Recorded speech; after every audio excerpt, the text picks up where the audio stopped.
How do I think the pyramids were built? To be honest, I have no answer to that question.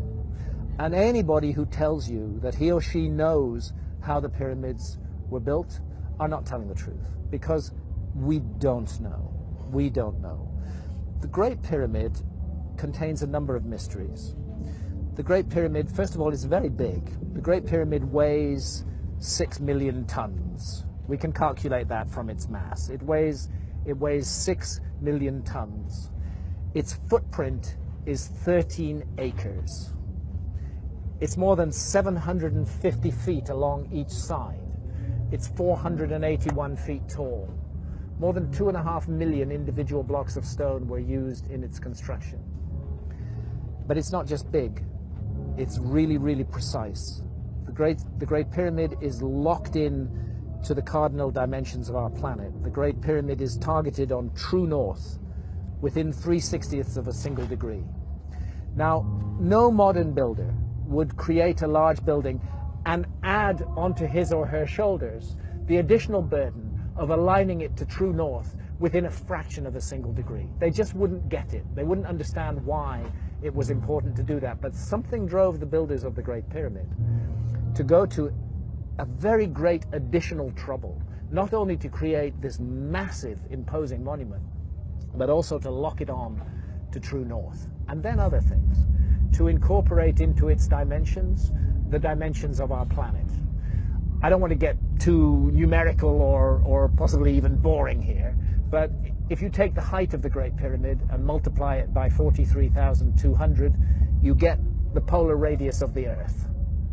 And if you measure the base perimeter of the Great Pyramid accurately and multiply that measurement by 43,200, you get the equatorial circumference of the Earth.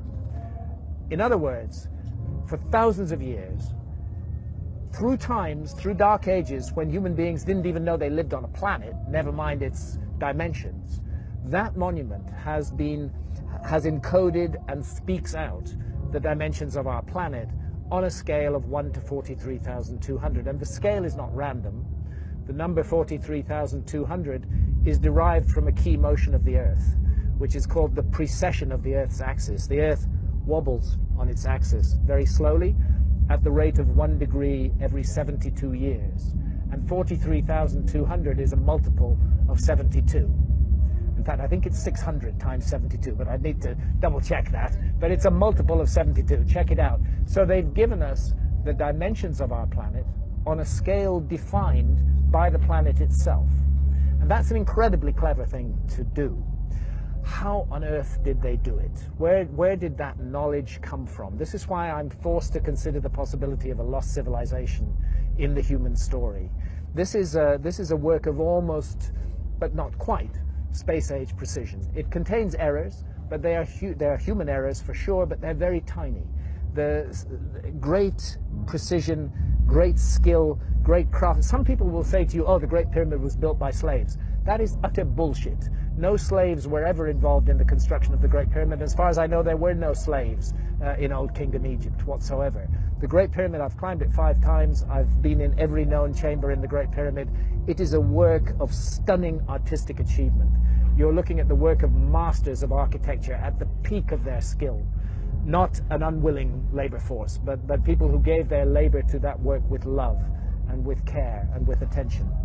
There are blocks of stone weighing 70 tons that have been raised more than 300 feet above the ground. And we're not talking a couple of blocks, we're talking dozens of blocks of that weight. The average block weighs about 2.5 tons.